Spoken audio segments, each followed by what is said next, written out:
Welcome to the Vin Armani Show. We are streaming live on YouTube at youtube.com/Vin Armani. Also on Twitter and Periscope. At Vin Armani is my handle there. You can check out all of our audio archives by visiting activistpost.com. We are proud members of the Activist Post Podcast Network, and we are also proud members of the Liberty Radio Network. You can check us out at lrn.fm.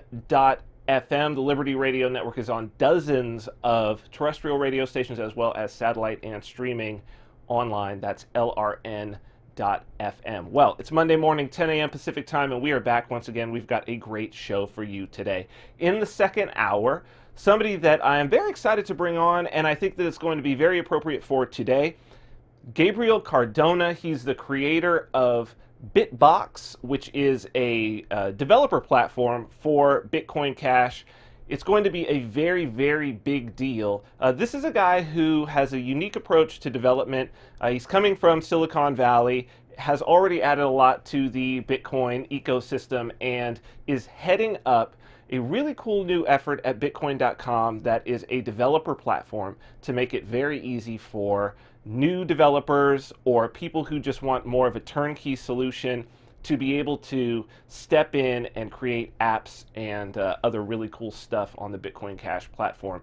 So that's in our second hour. Our guest, Gabriel Cardona. In the first hour, we are going to talk about censorship, which is important. It's all the more reason to be interested in Bitcoin and Bitcoin Cash because it's censorship resistant.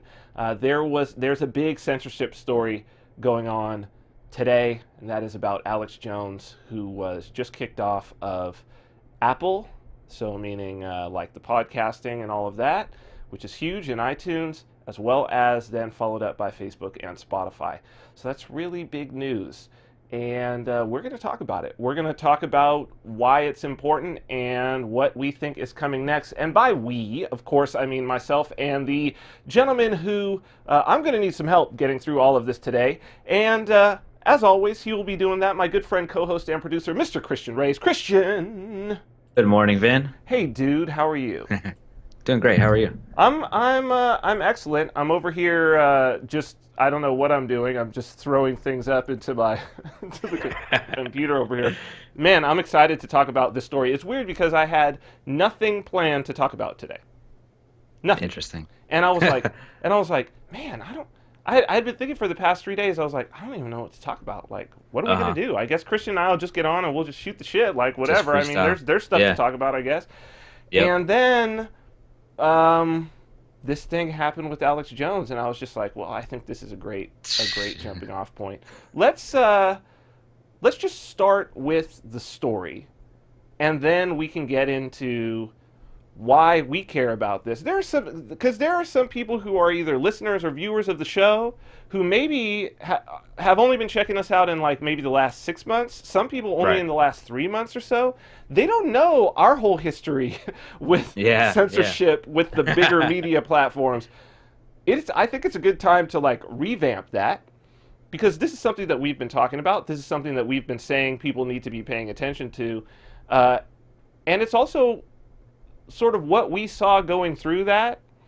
And, at least for me, part of that was really why the show changed in many ways from I don't know if you'd call it a political show, but we were certainly on the more like voluntarist news, sort of like reporting on the news.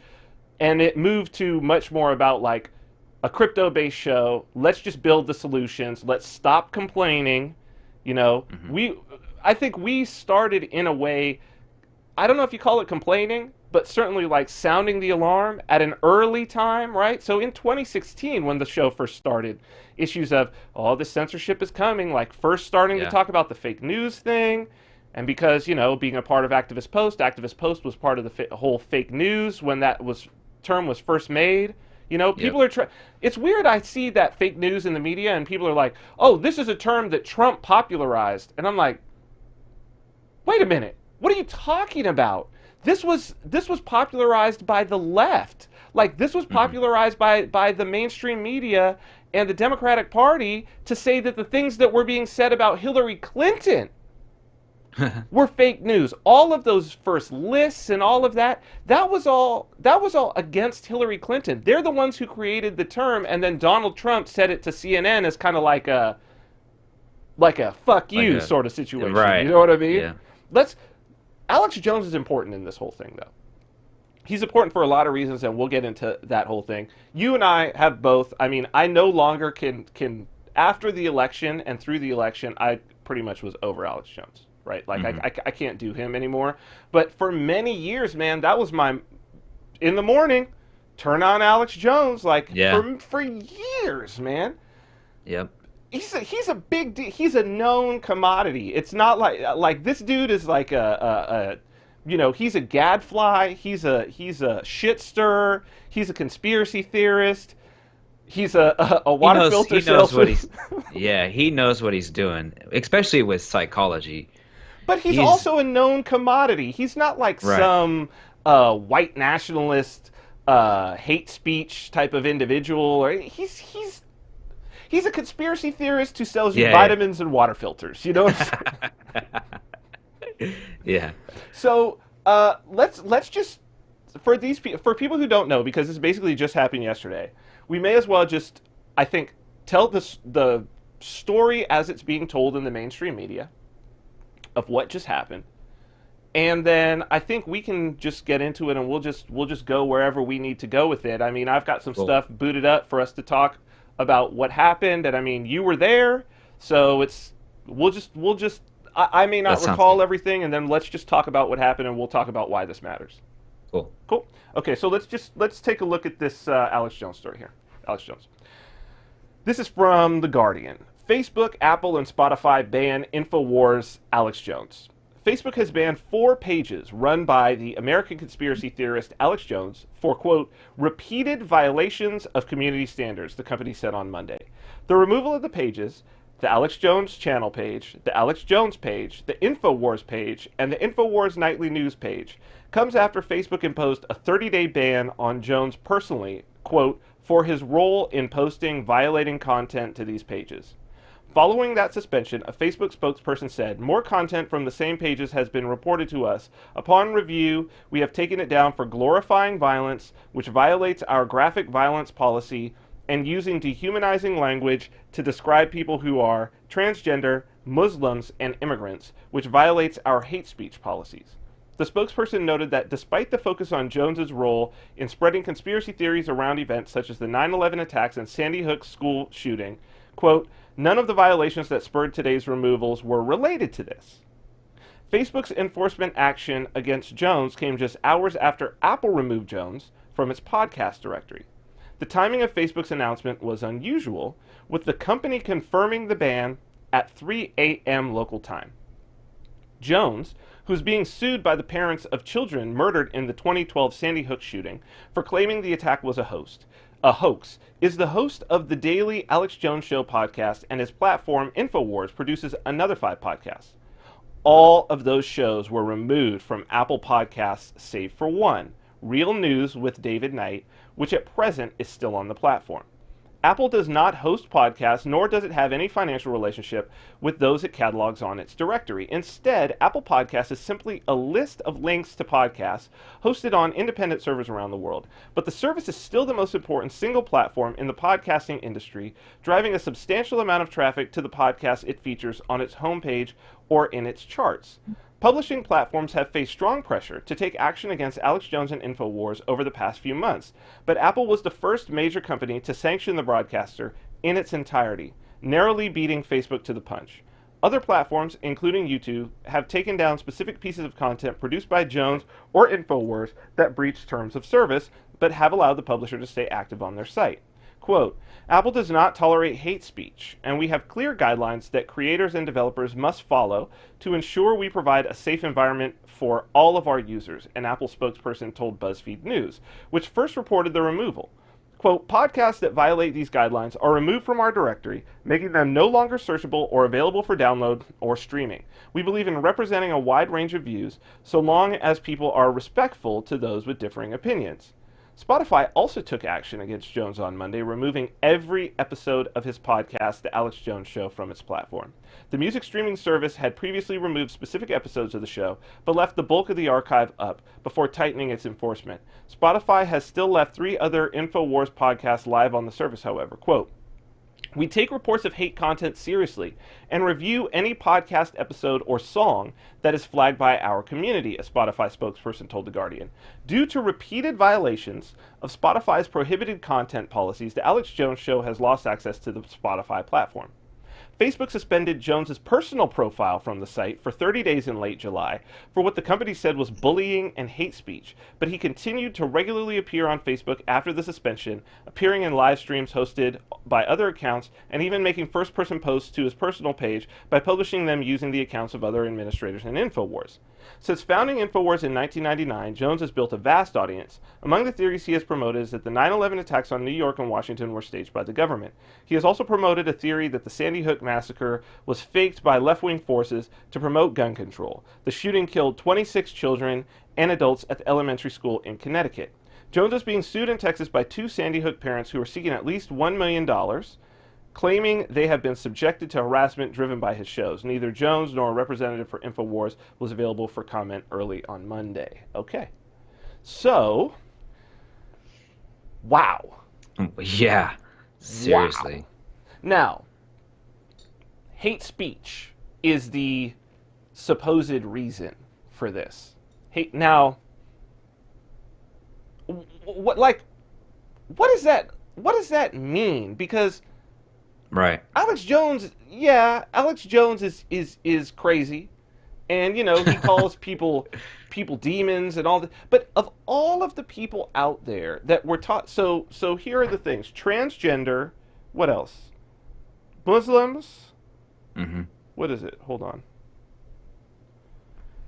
Transgender, Muslims, and immigrants. Supposedly. I need to know, like, what rises to the level of hate speech? Right. It's so vague. Like, I mean, so transgenders, Muslims, and immigrants. I'm not really sure. Like, I've never heard him use a proper slur for anybody ever. You know what I mean? And I've never heard him well, he incites violence, but is he really inciting violence? He's just being kind of like, we're gonna arm up and to defend ourselves from the globalists. But he does always really say, look, I'm not saying go out and be violent. mm-hmm. Now, whether that's just a fig leaf or whatever it is, it still seems to me that there are it seems to me that on Facebook, there are sites that are pro-transgender, pro-Muslim, and Absolutely. pro-immigrant that advocate violence against people who are against them mm-hmm. in a much more explicit way than Alex Jones has ever instigated violence. It's so weird to me. It's only one way. Right. Yeah, it's definitely only one way, and the thing is, they were gonna get him at some point. They were just I think they were kind of toying with him a little bit, getting him worked up, and they knew that he would get angry and start firing back at it. And then what they can do, they can change their policies to where it's so vague that it would fall under that category. Well, I think we're already there, right? I mean, Yeah. This is something that we've been talking about for the last year and a half on this show, looking at these policies and being like, what is this? How does this even work? I mean, I think the most dangerous part about this is, Alex Jones is by far the most. He's not even a right-wing person. You know what I mean? He doesn't really. It's not that he's really spouting conservative rhetoric to some degree. He likes Trump because Trump's supporters are a good audience for him. Sure. If he'll do the MAGA thing, he'll sell a lot of super male vitality to the same people who will buy a MAGA hat. You know what I mean? that's just smart in terms of the Yeah. demographic.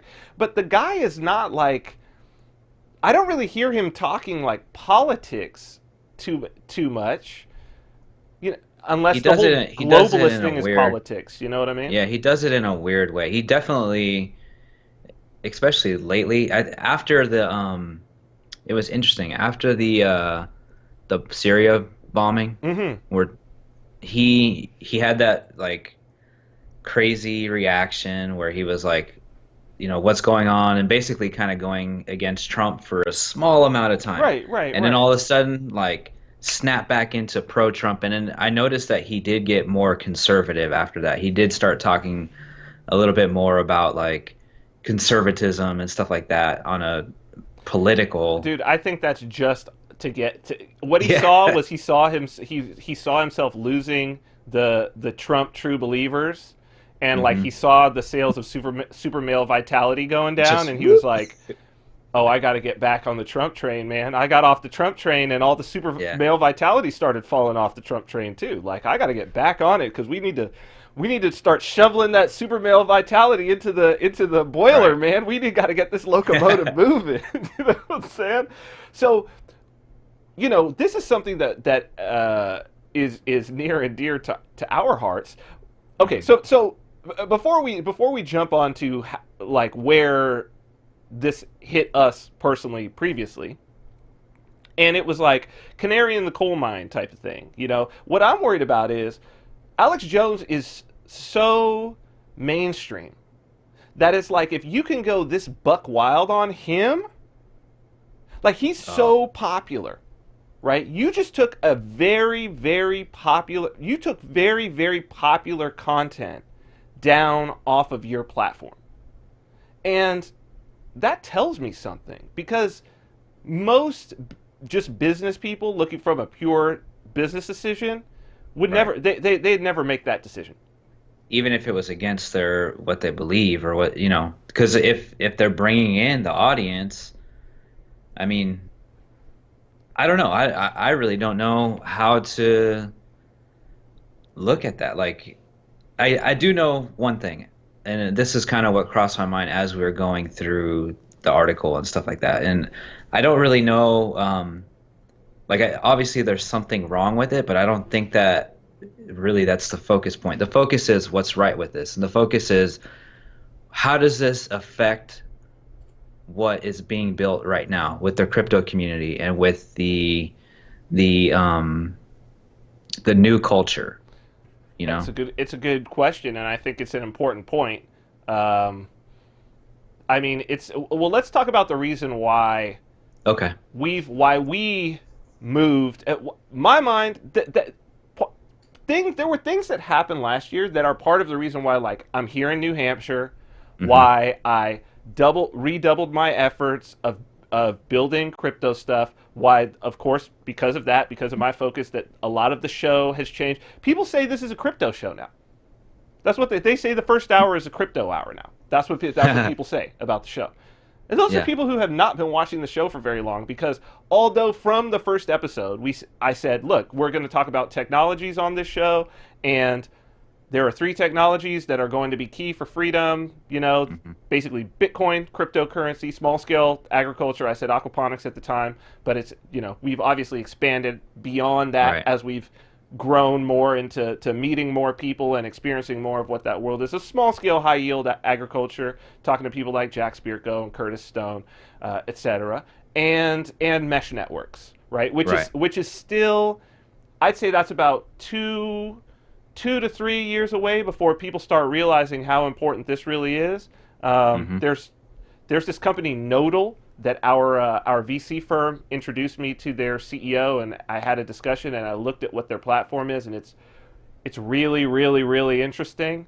And people like Handcash, who are doing like Yeah. NFC, who are working with NFC and all of that, the near field communication, a lot of that is about creating a society in which people can be way more offline more of the Right. time, and where internet is sort of ubiquitous and it's like shared in a mesh between all of these devices that are around, but maybe, you're in like a square block area and there's actually maybe only one or two devices that are actually connected to the internet and Yeah. using internet protocols, and the rest of them are connected through Bluetooth, through NFC, and they're just bouncing signals around through each other. So that's still a ways off, but that's going to be really, really important for building sort of intentional communities and for people being able to be offline to use crypto, which I think is important.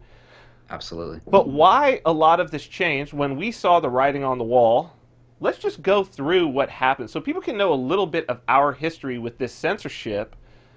And I think people are actually going to be surprised by this. Go to this Facebook one. So on August 7th, basically exactly a year ago, 1 year ago, August 7th, we went on to do, it was the Monday show that we were going to do on August 7th, as a matter of fact. That's what you can see right here. Here's the tweet from me. Facebook has locked the account we used to stream to Activist Post Facebook page. No reason given. Live stream is just YouTube and Twitter today. That was the first time that we personally got hit. Now, mind you, Activist Post had been on all of these fake news lists. You can come back to us.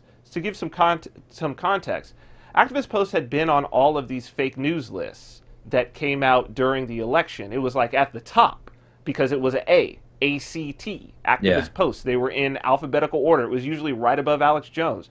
Also, like, the traffic has been severely throttled across every platform with Activist Post since we first joined with them, but they were having massive reach. I mean, massive reach. Stories being shown, all of that. Their ad revenue was through the roof. Things started happening. They started to get canceled on Google Ads, canceled them. Then Amazon Ads canceled them. Then they had 500, when we first started, 500,000 Facebook fans. Then getting like 6 likes and 2 shares or something on a post. We saw, like, after about 3 weeks of us broadcasting, we used to broadcast live on their Facebook. And after about 3 weeks, we noticed that it was just the traffic was just gone. And they were saying the same thing was happening across all their posts. And this was during the time that the election was ramping up. What's funny to me is that they're like, they talk about all the manipulation that supposedly was done by people in support of Trump with Facebook, but yet they don't talk about how Facebook was actively, and it's not like we were even in support of Trump, but we were talking about what was wrong with Trump and what was wrong with Hillary Clinton. I mean, Hillary Clinton looked like she was going to be president, right? And we were just going back and saying, look, there are some problems. The Clintons are killers. That's, you know what I mean? She's a murderous psychopath. Yeah. Maybe we need to talk about this. Let's talk about it. It was important news to talk, especially as a voluntarist, right? And someone who's anti-war. I was like, yep. Hillary Clinton is not an anti-war candidate. She is a war candidate, and it's like I'm gonna talk about it. And so that it got throttled. So then we tried to. So basically, we went and we then created a new user. Then they did a thing where it wouldn't come from our software, so they blocked that again. So then we went with like a raw stream. So we were able to like find these ways to sort of hack their system around it. So basically we just got closer and closer and closer to the metal to see like where they had their filters set. So we were at one point using these raw IP addresses and going through very specific ports, like using things that were like the legacy means of streaming, and it was getting through. Mm-hmm. So then we did something so interesting occurred. Like, we did a show, normal show, just like any other show. I didn't think there was anything controversial. We covered a story that was actually from, who is it from? It was from, oh damn it. It was like. No, I'm talking about the when we were banned from Facebook. No, YouTube. when we got banned from YouTube. Oh, it was the robot story. Yes, it was a story. I remember what the story was, but I'm forgetting who the authors of the story were. But Oh yeah. it was a not like a left wing site. It was like a libertarian site actually. But I was commenting on the fact that this author had said that you can rape a sex robot, right? Hmm. And we had a conversation about the fact that, like, if we're going to have principles of self-ownership, we can't be assigning human rights to inanimate objects. And as negative as I might feel to an individual being cruel to a doll that looks a lot like a human being, and as uncomfortable as that might be, it still is an inanimate object. Like, Yep. you can't, it's going to be really hard to, like, what are you going to do? You're going to prosecute them for assault because they, like, shot or murder because they shot an inanimate object, like, or beat it with the bat. Like, you may not like that, but it's not a violation of someone else's human rights or Right. their bodily autonomy. We did that piece. Now seems like that should be relatively non-controversial, right? That should be to say you can't rape a robot. That was what we said. You can't rape a robot. Now at that time, Activist Post had a YouTube channel that had considerably more viewers than our YouTube channel. And what they were doing was, after every show, they would basically chop up and make either 3 or 4 videos, because we would do like 3 news stories usually and then the interview. So they'd chop up the interview as a separate thing, they'd chop up each of the news stories, and then they'd post them up. And those would tend to get a lot more views. So we had some on there that had upwards of 250,000 views. And this is early on Right. of us being doing anything. Like, we were getting a couple hundred views on our YouTube, and these were getting tens of thousands or hundreds of thousands of views on Activist Posts, chopped up into little individual pieces. So they chopped this one up, this thing about the you can't rape a robot, they chopped it up, and then go ahead and put this YouTube up. So then here's my tweet about it. This was on the 15th of September. So it's basically, this is all happening in like, kind of like a 60-day span of 2017. It's like August into September. And it says, this tweet says, the clip that got Activist Post banned from YouTube. And the title is, As Robots Approach, Object versus Subject is Being Confused. And basically what they did was, Activist Post's entire YouTube channel was taken down. Boom. And they inquired, what's the deal? This account's been here for a while, like, what's going on? They were like, we don't have to answer you. We have no answers. You violated our terms of service. We've taken the whole thing down. Now, the only thing that was up on there pretty much was our show. Hmm. And what I find so interesting about it is that you might say, like, oh, well, the algorithms were going through and, like, looking for specific things and then flagging them or whatever, and that's why it got taken down. But that doesn't make sense, because if the algorithms were going through, it's the exact same audio and video that's on this show. So the algorithms would have flagged us as well, because it's literally just a clip out of a longer show. And we never got flagged. So this was someone, at the same time that Facebook is doing this stuff, paying attention to Activist Posts, so paying attention to people who are on a specific list. They're making a list and checking it twice. Gonna find out who's naughty or nice, and I guess we were being naughty. And so, boom, down goes the YouTube channel. Right, but we're still streaming on Facebook. Then, go to this Facebook 2 thing. Not too long after, so 10 days later, 25th of September, Facebook, literally in the middle of the show, disabled our account and took down the stream from while it was live. Took down a stream, so almost to the point where somebody must have been watching this thing. Yep. Or they had this particular clip fired up in their algorithm, because what we played was a clip of Mark Zuckerberg, this famous clip of he's on stage at some sort of like presentation, and these two people ask him a question about privacy. First they ask him, "Oh, do you want to take the hoodie off? It's a little hot up here." He's like, "No, I always wear the hoodie." And then they ask him this question about privacy, and he's like, "Oh, maybe I." He starts sweating. He's like, "Oh, maybe I should take the hoodie off." And of course, so it was like we were laughing at it and whatnot, and boom, down go the stream. Boom, the account gets disabled. And they did it in a really weird way. It was like, it was fast. And they what did they do? They said, "Oh, for your safety, we need to make sure that it's you behind the account. Right, exactly. Can you send a photo of your ID or something like that?" And then after photos were sent and all that was done, it was never reinstated. Mm-hmm. It was just down for good. That's their little trick. Because at the end of the day, they don't have to. There's no reason for them to like tell you what they did. There's no. They're not the government. They're a private company. Which, look, I'm not saying, and this is important for people to understand, because there's this weird.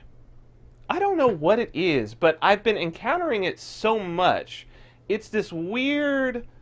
I don't know whether you want to call it a comeback or a defense, a counter argument.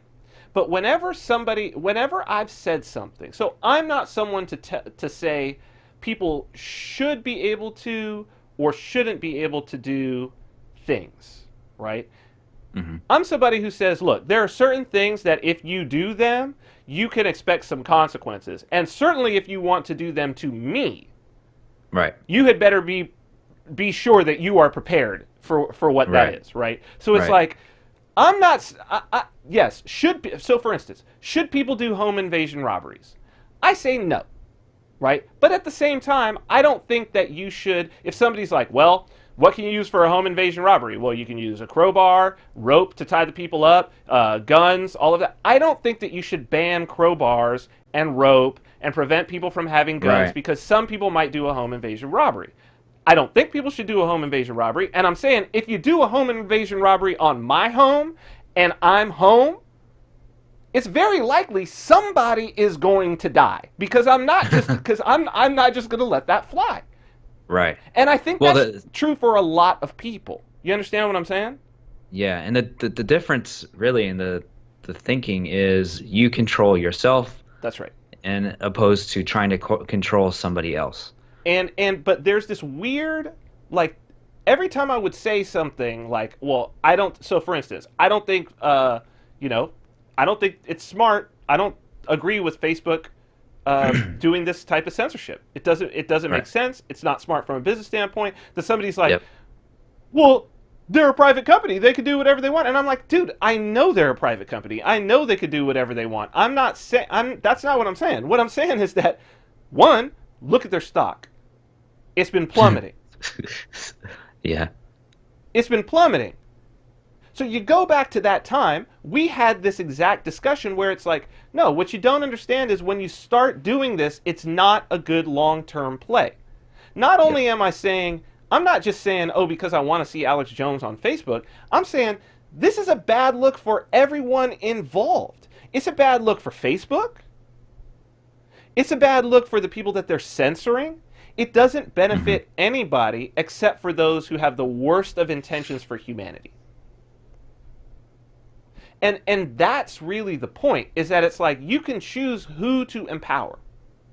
Right. When you empower censorship, you empower the censors. And people who want to censor the speech and actions of other people are probably not the type of people that you want to give power to. Right. And these people right now, because of the technology, have tremendous amounts of power. And we are giving them that power. That's that's the other part about it, is that it's like you have to choose. So they're saying that the Sandy Hook thing has nothing to do with it, and that it's some kind of hate speech or whatever. But go to this Albright thing, because I tried to bring this to people's attention. I got in. This is from earlier this year. if you recall, there was this huge YouTube purge. There was like people were getting their monetization taken away, were getting videos pulled down, and all of that based on yet again another list. So my tweet says this is Jonathan Albright's list. This is from. Let me expand this out so I could see the date is 4th of March. Okay, 4th of March, not too long ago. This is Jonathan Albright's list, posted to Medium on February 25th. The YouTube purge is not random. It's based on this list. You will note that those who had their accounts frozen or banned are on this list. It has to do with the crisis actor conspiracy meme. So basically what they did was this guy went through and found all of these videos that had to do with the crisis actor conspiracy, Sandy Hook being a major one among them. Corbett's on there. Dan Dix, Press for Truth is on there. Other people that we've interviewed on the show are on. Aaron and Melissa Dykes are on there. So, I put this out there, and then, Corbett wanted to argue with me about it. Pretty soon his videos were taken down. Dan Dix was like, I don't know, this is weird. Boom, pretty soon his videos were taken down. It's like, this is the list. This is the list. They're going by these lists. You can come back to us. They're going by these lists. Right. Yeah, what's interesting about this is like they talk about freedom and they talk about liberty and they talk about like, oh, the freedom of speech and blah blah blah. But that always comes in. Mm-hmm. But what about the racial slurs, or what about the hate speech and all that stuff? And it's like the second that you say but, it eliminates everything that you just said about freedom. Well, and it's also like if they defined it as racial slurs, right? For instance, like the 7 words that you can't say. I think that's been heavily relaxed. But certainly when we were growing up, like you could never say shit on network TV or fuck. It would never. Oh my God. Yeah. Would never happen. If you did, like if you slipped somehow, and you said that on broadcast radio or whatnot, I mean, look at what Howard Stern went through. You'd be fined heavily and all of these things. But the thing was that they actually had guidelines. They actually had words that were like, you cannot say this word. You cannot say it. And at least then they play the tape back and they're like, well, here you are saying cock and here you are saying pussy. Like you can't say these words. Yeah. Right? Yep. But now there's nothing. And that's 1984. That's like within the first page of 1984, it's like basically Winston is trying to get away from out of the view of the telescreen so that he could write in this journal. And he's like, it wasn't illegal because nothing was illegal. But he knew that if he was caught, he'd be put to death. Not that it was illegal. Not that it was ever spelled out, you cannot write in a journal, but it's just like he knew. Yep. He knew, and not like anybody had ever said it, but like he knew. And so what they're doing is they're creating. The whole point is to create a chill, because now the assumption is going to be, so you've got a group of people out there who are making their living from their ability to be on social media, whether that is as getting ads directly, ad revenue, or whether that's being able to sell some product or speaking engagements, or even just like the social value that they're getting of being like well known within that group of people, right? Who now are going to think twice about, oh, well, I don't know what it was. It's almost more important that, we're not going to say what it was.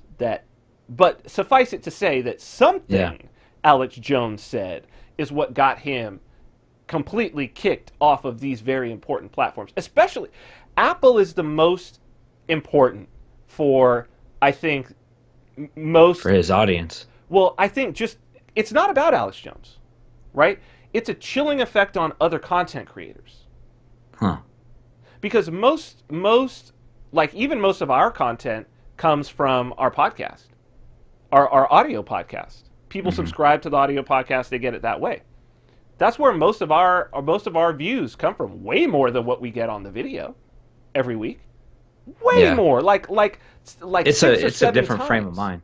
Yeah. Yeah, it's a whole different mind state. When people get on a podcast, when they subscribe to a podcast, they're usually wanting to listen to the whole show, and so on YouTube it's usually like shorter clips and kind of like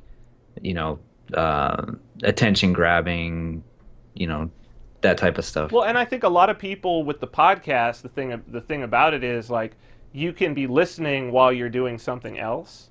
So anybody who would otherwise be listening to the radio at work, which is a lot of people. I mean, that's everybody from you're in a retail position, like sitting behind some desk waiting for somebody to come in. You work outside, carpenter, landscaper. You're truck drivers. You know what I mean? Like all of these are. That's a lot of people. Uber drivers, taxi drivers. You know what I mean? That's like you're doing something else. You don't need your ears. It's fine for you to tune out in that way, and you just go and you do your thing. Dishwashers, cooks, whatever it is. And so, that's a very popular medium. But now everybody who's a podcaster who has been sort of modeling themselves after Alex Jones because he was the most popular individual, now there's a chilling effect. Yep. A chilling effect on what they're going to say. So what do you think about that chilling effect? Do you think it's good or bad? Do you think it's going to affect, let's say, in the next, recent time, like 3-6 months? Do you think it's going to stop people from doing it or push them forward in doing it? Well, let's take a look at this to sort of start digging into that question. I've been talking about this a lot. Go to this Twitter thing. I've been talking about these graphs a lot. You can find a lot of them. For people who are listening, what I'll tell you you're looking at right now is you're looking at basically like a topology graph. It's a network graph. You've probably seen these before. It's like you've got nodes, which are represented as circles, and then you've got lines showing how a network is, nodes in a network are connected to each other. In this case, to sort of describe what this particular graph looks like. This is a graph of Twitter, and it's sort of the community of people or memes and ideas, messages that are either left-leaning or right-leaning. So on the left-hand side, there's this blue splotch. And on the right-hand side, there's this red splotch. Looks like paint kind of got thrown. And in between them are just these small wisps of lines. And so they're pretty far apart from each other. And what it's basically showing, I'll just read what it says. A network graph of moral contagion shaded by political ideology. The graph represents a depiction of messages containing moral and emotional language and their retweet activity across all political topics: gun control, same-sex marriage, climate change. Nodes represent a user who sent a message, and edges, lines, represent a user retweeting another user. The two large communities were shaded based on the mean ideology of each respective community. Blue represents a liberal mean, red represents a conservative mean. So basically what you see when you look at this is you almost see two different Twitters. There's a blue Twitter, right, and there's a red Twitter. Now, this is actually true with a lot of, like, because sometimes, like, I'll go and look at, like, I don't know if you've ever gone into, like, the comments on Trump's tweets, but if you go and you look at some of the people who are, like, have, like, MAGA in their bios or, like, a picture of Trump, and then you go and look at, like, click on them and look at their feed, I'm blown away. I'm actually blown away. You can come back to us. I'm blown away that these people exist, and more than that, that what they are pushing is socially acceptable, and some of them have thousands of followers. It's socially acceptable enough, because I look at it and I'm like, this is a crazy person. But I see them getting retweeted. I see all these weird-ass memes and stuff, and I'm like, wow, they're within a community where these are the cultural norms. And then Right. the same goes for these like socialists. And I'm like, wow, no, these are actually crazy people. But so my worry, like when you talk about a chilling effect, my worry is that if if the only things that people feel comfortable talking about, what are those things that they already see other people talking about, Yeah. that's a problem. One of the things that Alex Jones represented for a long time was he was talking about things that no one else was talking about. He was Hmm. leading, not following. Yeah. Right. People were starting to look at things because they would hear something on the Alex Jones show. You'd hear something and then you'd be like, "Whoa, I've never heard of that." And then you'd like look into it. Yeah. Yeah, absolutely. I don't know. I don't know if you've been listening lately, but has Alex Jones mentioned anything about this QAnon thing? I don't know. I Be, don't know. I'm sure he has because it's definitely tied into the Trump movement and all that stuff. And See, because I read this article recently where this guy he had gone to a Trump rally and he was talking about how many people there were wearing like QAnon shirts and QAnon. all of Hmm. this. And I mean, I'm not really up on that. I mean, I basically know what it is, but I think it's total bullshit, and it's probably like it's some intelligence service from another country just Hmm. doing. It's probably the Russians, honestly, like just doing shit and just fucking with people. But if he was talking about that, it would make sense that this would be a time to start like, okay, we need to nip this in the bud, right? Because Jones had stopped Hmm. being a leader and he had started being a follower, really. He had started just Yeah, exactly. whatever was the most popular thing that the MAGA heads were onto, that's what you would see on Alex Jones's show. I don't know. Yeah, I don't know if he was talking a lot about it, but I do know that QAnon started hitting mainstream news networks and stuff like that within the last week, couple days to a week. So there you go, dude. Like that's I don't think that's I don't think that's just a coincidence. Hmm. I don't think it's just a coincidence. And I think that the confluence of if it is the Russians, like I think the confluence of like this meme about the Russians interfering in things and probably these platforms getting threatened, all of them have deep connections with the government. I mean, not just that, but it's like they are beholden to as large corporations, they are beholden to so many government regulations and Hmm. regulatory agencies, from the SEC to the IRS to the FCC to it goes on and on and Yep. on. And to the FTC, I mean, and any one of those can screw them.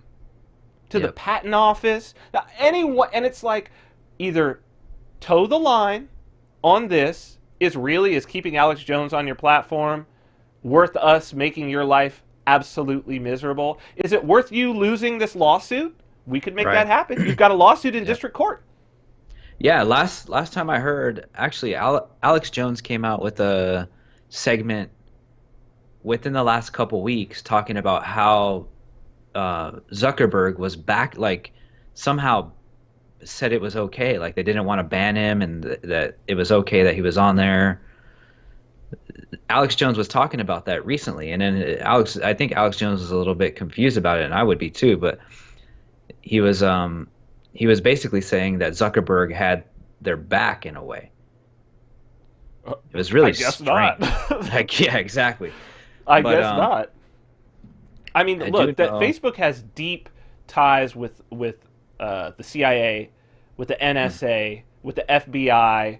Like they have deep ties with law enforcement and with the intelligence agencies. How could they not? They've got Well, everybody's data. yeah, They're Big and Brother. they influence everybody too. So of course, I mean, the dude was just in front of the Senate. You think that he wasn't? You think that government officials weren't having meetings with him in Washington, telling him that like toe the line, buddy, or else yep. toe the line, or and I think it's just to be expected. It's to be expected, and it's a frog in a pot, man. All of this is incrementalism. Hmm. It's all incrementalism, to where it's like, just get the just get these, what you would call like the impurities. Get Hmm. the impurities, the people who would question the narrative, just get them off the platform. Get them off the platform so that then our algorithms and our AIs can do what they're supposed to do, which is to take those two splotches, those red splotches and those blue splotches, and basically just make it so that I was talking about this yesterday. It's funny because I was having this conversation yesterday that, and I've said this before, like my biggest concern, my biggest fear, and I already see it happening. Like the fact that YouTube will only serve me the things that it believes I want to Yeah. see and nothing else. We're going to reach a time where the AI is just getting better, where the AI is so sophisticated that, because look, it's not just YouTube, right? It's, dude, No, it's when you're searching it's Google. searching the It's web, and every single ad is something that you. For instance, I have an Eames chair, right? Very expensive chair. I have this Eames chair. Had some people over, and I was like, they were like, "Oh, it's a cool chair," and I was like, "You don't know about an Eames chair?" And I like pulled up Eames chairs, right? And I hmm was looking at like, oh, this is from this year. What, okay, it's somewhere between 17 grand and 6 grand is what this chair costs. So they were like, Yep. whoa. Then everybody wanted to sit in the chair. Before that, nobody was Right. sitting in the chair, right? Oh, once it's a $17,000 chair, then it's like, oh, let me see this. Oh, Yeah. this is nice. Then for the past 2 weeks, it's been nothing but Eames chair Yeah. advertisements. Yep. I've had that same Everywhere I experience. search on the And web. there was a case study documenting this where a couple specifically picked a topic. They were talking about the topic. The topic happened to be cat food, and they used this test to see what would happen. They did it for 48 hours or 24 to 48 hours, talking about cat food, cat food, cat food. Next thing you know, boom, Facebook's flashing cat food ads That's it. all day long. That's it. Yeah. Yeah, So, and so that is my biggest concern. My biggest concern is that we get to a point where people are so easy to control because you've created these two camps of people. mhm, Everybody, they all think they're completely right. You as a platform are actually making them feel that they're completely right because you actually coming from you on your platform is stuff that is reconfirming everything that they believe. They believe these mhm, other people are the enemy. Now you get into a state of 1984. Yeah, we've always been at war with Eurasia. We've always been right, at war with East Asia. And that's right. and then you get into that situation. And I just as we go, I wanted to read this and have people think about why those divisions are so important for those who would want to control you. And then we can get into a broader discussion with our guest in the next hour, uh, Gabriel Cardona, about how do we build our way out of that? Because that's what I really believe. I believe that like there is no left and right when you're building. When you're building, it's just like either No. the house stays up or the house doesn't stay up. And your political Mhm, ideology doesn't matter. And it's just like we can build our way to more liberty. That's where I believe it's at. It's not about like getting into a broader discussion about which side is right or left. And here's the reason why. So before I'm going to read this, this is the Willie Lynch letter. But before I read this, I will say I first read this in I went to historically black school. This was something in one of the humanities classes that the professor was like, oh, check this out. Supposedly, this is a letter from like the 1700s. Most people think it's probably not. That it was written sometime later. It's kind of almost like a parable, though. I think probably the reason why it was shared with me at that time was because at the Million Man March in 1995, Louis Farrakhan had quoted it. I'm just going to read a little bit of it and read. So, as you think of this as almost like historical fiction, right? mhm. But it's true. The principle within it is essentially true, and that's why it's stuck around. So go ahead and go to this Lynch thing. This is the Willie Lynch letter, The Making of a Slave. I'm just going to read the very beginning intro. This speech was delivered by Willie Lynch on the bank of the James River in the colony of Virginia in 1712. Lynch was a British slave owner in the West Indies. He was invited to the colony of Virginia in 1712 to teach his methods to slave owners there. The term lynching is derived from his last name. December 25th, 1712. Gentlemen, I greet you here on the bank of the James River in the year of our Lord 1712. First I shall thank you, the gentlemen of the colony of Virginia, for bringing me here. I'm here to help you solve some of your problems with slaves. Your invitation reached me on my modest plantation in the West Indies, where I have experimented with some of the newest and still the oldest methods for control of slaves. Ancient Romans would envy us if my program is implemented. As our boat sailed south on the James River, named for our illustrious king, whose version of the Bible we cherish, I saw enough to know that your problem is not unique. While Rome used cords of wood as crosses for standing human bodies along its highways in great numbers, you are here using the tree and the rope on occasion.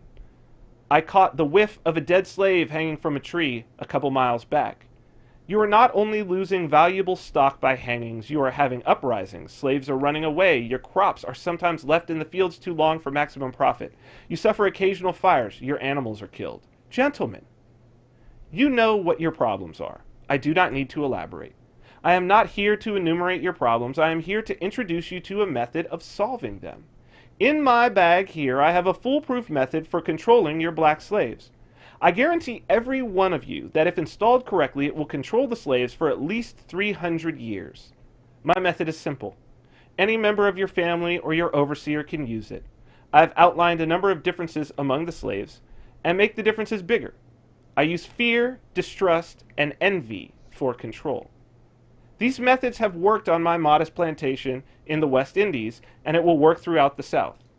Take this simple little list of differences and think about them. On top of my list is age, but it's there only because it starts with an A. The second is color or shade. There is intelligence, size, sex, size of plantations and status of plantations, attitude of owners, whether the slaves live in the valley, on a hill, east, west, north, south, have fine hair, coarse hair, or is tall or short.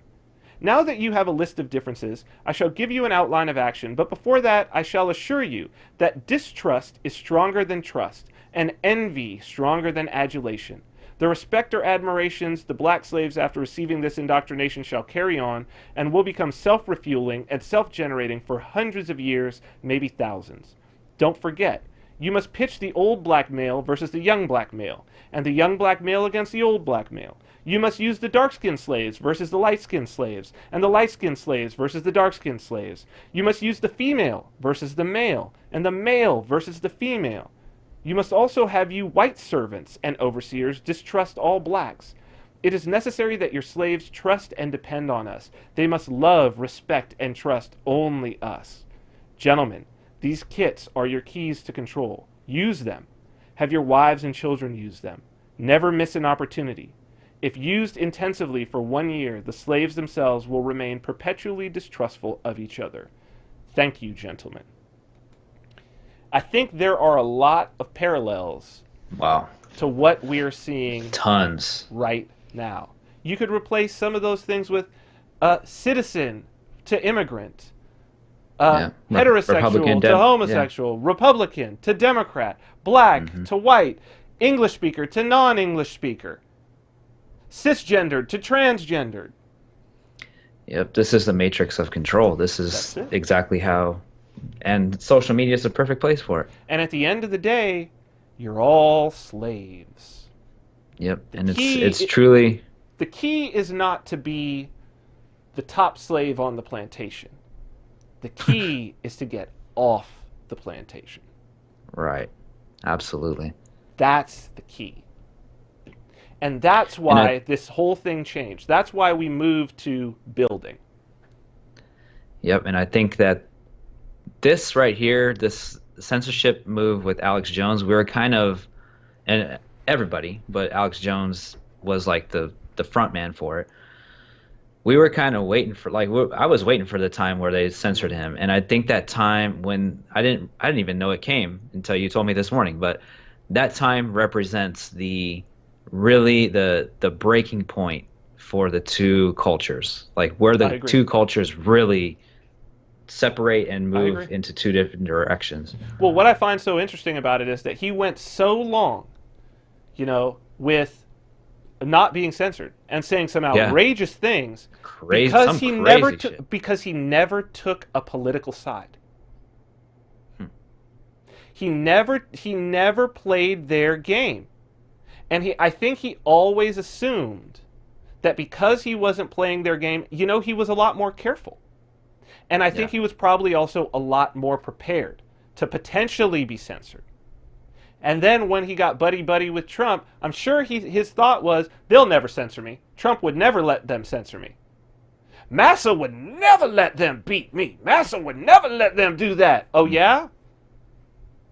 Yeah, because you're still a slave, Alex. yep. You got a And little he went. uppity. You got a little uppity, Alex. You thought you weren't a slave anymore. Well, you just Well, got took out and got a whooping. he went backwards too, because he wasn't before. That's right. Before he was, he was doing the opposite, and then now he jumped on the bandwagon and got caught. Yeah. Got caught in the matrix. So, I mean, I think there's a lot to be said about how do we move past this, and I think that the moving past this is it's building the new culture. It's building the culture where we're no longer slaves, because when we're no longer slaves, we can see that division is no longer necessary. It doesn't serve us at all. What serves us is those of us who want to build, that we build with each other. That we build Absolutely. this new, freer society, which maybe in 100, 200 years, maybe it devolves back to tyranny, and then that generation has to start over. But now is our time. And it's a really, really exciting time. Yeah. Speaking of building things, Christian, you have some new shirts at Govern Yourself. I did not want to go to break without mentioning that. We've got, hold on. Because this is it's going way too fast. It's going way too fast for me. Yeah. These are in honor of Cody Wilson. We'll get into that story as well, perhaps. Well, I want to see it shake out a little bit more, and hopefully we could get him on the show. GovernYourself.com. You can go and get these. These will be up today for sale, Christian. We've got This is in collab also with Dustin. Okay, fantastic. So this is a collaborative project. Yes, Dustin's awesome. It's his design. It's his design. So we've got Print Guns Not Money is the meme on there, and it's got a picture of the Liberator. We've got a men's shirt. We've also got Keep Calm and Print On. I love that one. This is about the 3D printed guns. We have women's too. Keep Calm and Print On. That's a women's tank. And Print Guns Not Money women's tank in black with the gray design. GovernYourself.com. Why don't you go ahead and throw up the URL for those people? GVRNURSLF.com. Go and check that out. So, without further ado, we will let's go to break, and then we can come back with our guest and talk about building. We will come back with our guest, Gabriel Cardona.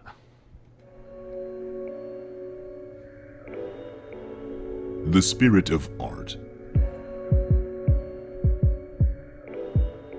The spirit of technology. The spirit of individuality. Baby Vodka. An ultra-premium spirit conceived by Vin Armani. Handcrafted and distilled in Las Vegas by master distiller George Rotz. Each bottle, a celebration of the individual, custom engraved and hand-signed by the creators. Each element blending in harmony to create a beautiful experience beyond imagination. Baby Vodka, the spirit of Vegas. Created by Vin Armani. Tailored by Christian Raves. Available for purchase exclusively with cryptocurrency at babyvodka.com.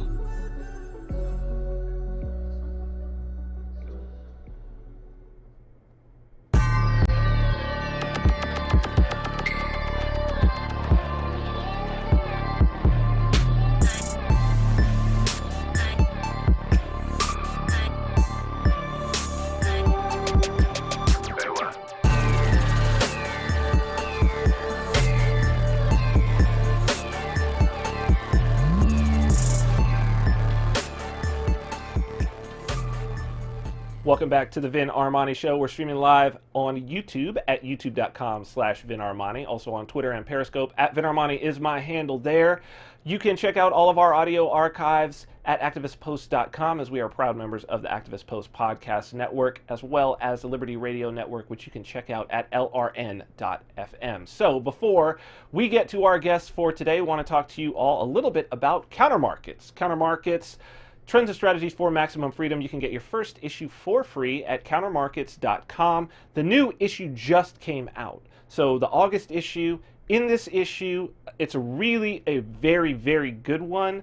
And particularly, I'm quite proud of my article that's in there. And it's one to check out if you have not gotten a copy of Countermarkets in the past.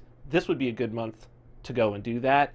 If you haven't subscribed, this would be a good month to do that too, and you can do that with crypto as well as PayPal and credit card. My article this month is actually called The Case Against QR. I'm starting to talk about QR codes, which are ubiquitous throughout crypto and throughout Bitcoin, but that we actually have an opportunity to move on, and starting to talk about some of the new technologies like NFC, some really cool Bluetooth technologies, people doing very, very cool things that I think is going to take crypto, particularly used in point of sale, to the next level. There's a long way for us to go in terms of cryptocurrency development, and there's a lot of smart and creative people in the space, particularly in Bitcoin Cash. One of the reasons why I've decided to spend most of my time developing on Bitcoin Cash. And my guest this week is one of the most creative and talented developers in the space, Gabriel Cardona. Gabriel is the creator of BitBox, an open source full-featured development kit for Bitcoin Cash. The project has become an integral part of the new Bitcoin.com developer platform. He's also the founder of the Cash Consortium and was involved with HTML5 standards development with the World Wide Web Consortium, which is also known as W3C. Gabriel Cardona, welcome to the Vin Armani Show. Thank you so much for having me, Vin. It's an honor, really. So I am excited to talk with you about about how things have progressed, and they have progressed significantly in just the short period of time since you released BitBox to the public. Before we get into the specifics of the project, I always like to sort of let the audience get a feel for where people are coming from.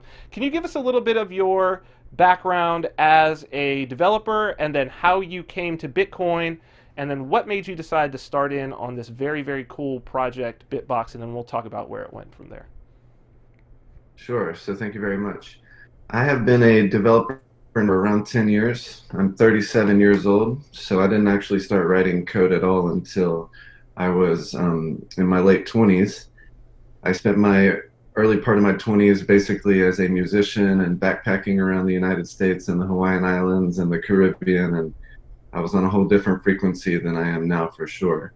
And when I was 27, I found out I was going to be a father, and that was really the catalyst for me to start writing software. It was a personal phase shift, and I've not looked back since. So I knew a couple people who created websites, and they did well, and I had told myself I can surely do what they can do. And then I took 2 classes at a junior college in Santa Cruz doing basic web design, so HTML, CSS, some lightweight JavaScript and PHP and MySQL, and then just it really took off for me. And so I was hanging out in IRC chat rooms on the What Working Groups chat room on Freenode, and the editor of the HTML5 specification at the time offered for Google to pay for me to be a member of the HTML5 working group. So this is around maybe 2011 or so.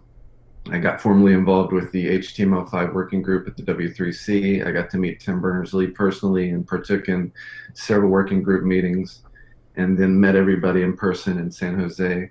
And that's how my name ended up as an acknowledged contributor into the HTML5 specification. You can actually go in there and look at some graphic art I created of some modal dialog buttons and some range UI elements. So when I got my name in the HTML5 specification, that really kind of cemented me in this path I had chose to take in as a web developer. I've always just had I've resonated with the web. I resonate more with web development than native development. Mm. I think when you go with the web, you get ubiquity because the web is everywhere. And I think when you go with native, you get a better user experience, but you sacrifice that in the fact that you have iOS users or Android users, etc. So the web already resonated with me. I was already doing HTML. And when my name ended up in the specification, I kind of took that as a sign that I should continue on that path. And I went from there to work at Trulia. So I was at Trulia.com during the IPO of 2012. And I've managed to stay in contact with Pete Flint, one of the co-founders, who is a super high-level entrepreneur. He's maybe in his early 40s or so, young dude, and he's created and sold 2 companies for $1 billion each. So he comes into the story later on. So I was doing website work basically for big companies. I helped build an internal website for Walmart. I worked on Target's Black Friday website. I helped to build the iPhone app for Taco Bell. And then most recently, I spent about 1.5 years as a contractor at AAA. I was building their online garage app. And it was similar stuff to, if you're familiar with web development, kind of Angular JS workflow, it was similar to that. I should stop and say maybe around 2012 or so, I don't remember the exact date, but I found out about Bitcoin very early on Hacker News. So I've been a big fan of Y Combinator and Paul Graham, who is an incubator and a founder from San Francisco. I've been a big fan for a long time. Daily, I check out news.ycombinator.com. And I remember finding out about Bitcoin whenever it made it to Hacker News on the first time. Mm-hmm. And so I got my very first 5 coins ever from Gavin's Faucet, which was, way, way back in the day. Yep. Gavin Andreasen bought 10,000 Bitcoins for, I think, $50. Maybe he even mined them. Basically, he got them for very, very inexpensive. And he set up the very first wallet. So, you could go there and paste in your Bitcoin address, and he would send you 5 coins in the beginning that tapered off slowly over time. So I had my first coins then.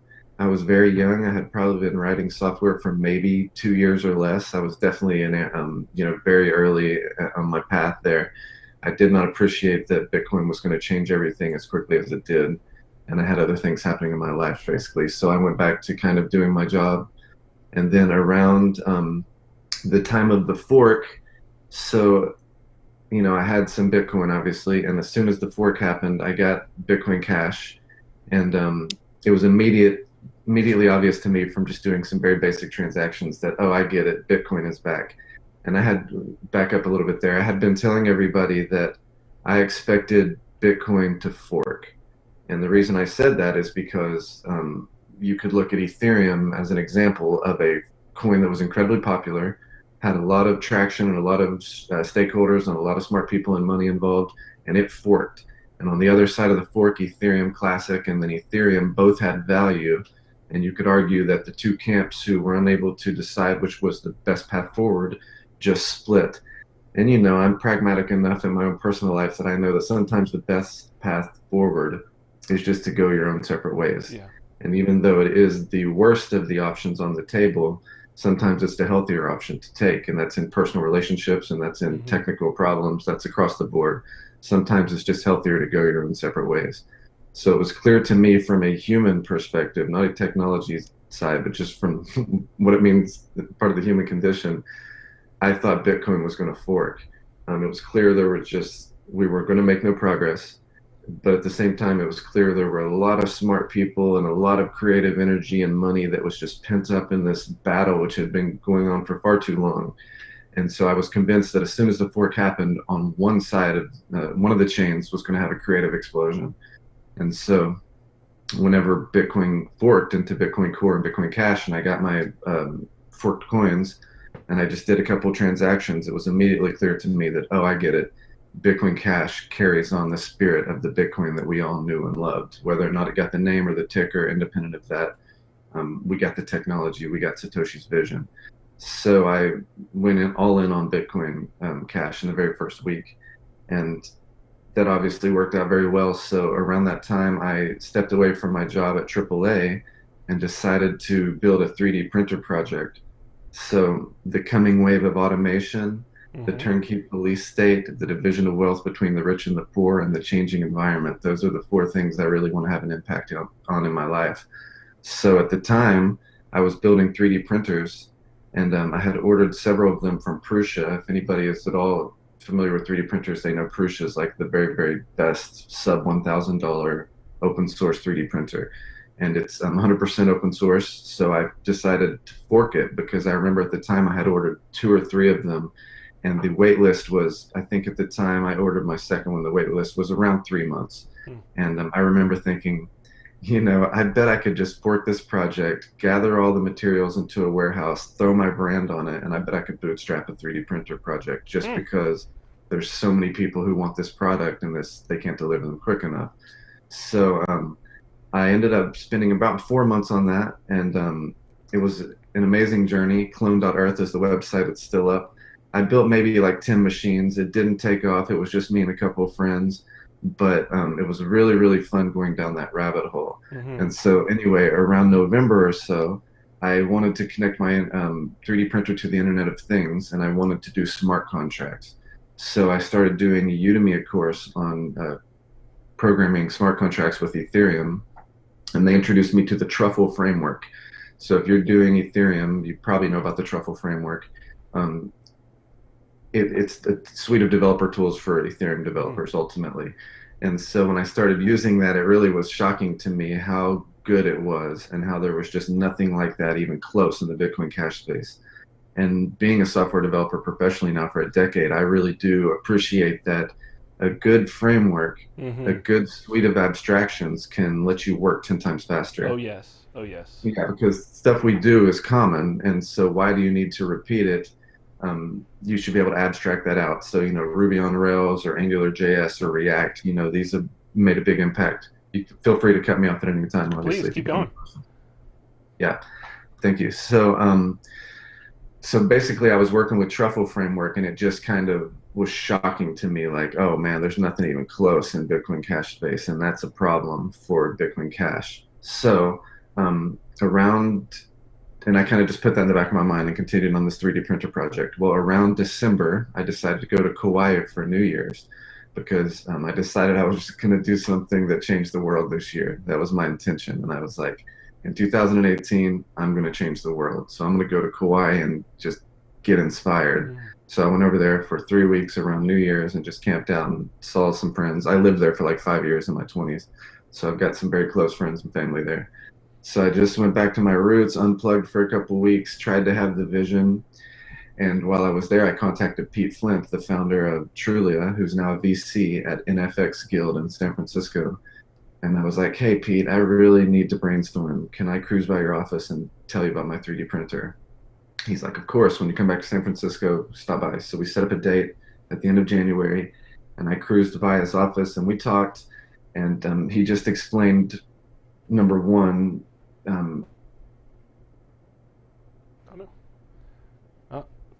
several different companies that they were talking to. Yeah, we got you. Yeah, it broke just a little bit, but go ahead. We got you back now. Go ahead. Awesome. So yeah, he just had mentioned that they had spoke to several 3D printer companies and that it is really a hard space to get into, just that hardware is hard, and that he had mentioned, you know, from their perspective, the biggest money plays and the fastest money plays they've ever seen are on the blockchain. So he had asked me, you know, about my experience building with the Ethereum framework and about any thoughts I had in that space. And I had mentioned to him about building, pardon me, about building a developer framework for Bitcoin Cash. So he said, you know, my advice to you would be to put the 3D printer project on hold and to focus on the blockchain. And I took that advice to heart. That was January 31st. Literally that very night, I put clone.earth down, and I haven't worked on it a day since, and I started writing the very first line of BitBox code. And that was January 31st, so it's now been around 6 months.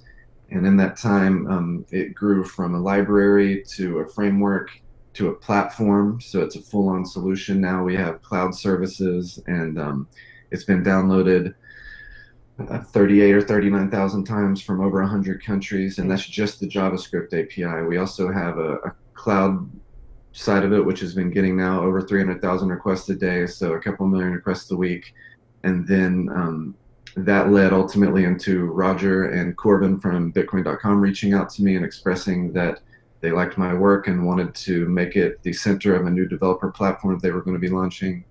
And so I joined Bitcoin.com around 8 weeks ago, and I've been in Tokyo for the past 7 weeks, in Hong Kong at the recent developer conference, which absolutely blew my mind. I believe Wormhole is a total paradigm shift. But so that's the super high level. Basically, in my 20s, I was backpacking around, didn't have much ambition, didn't have much of a plan.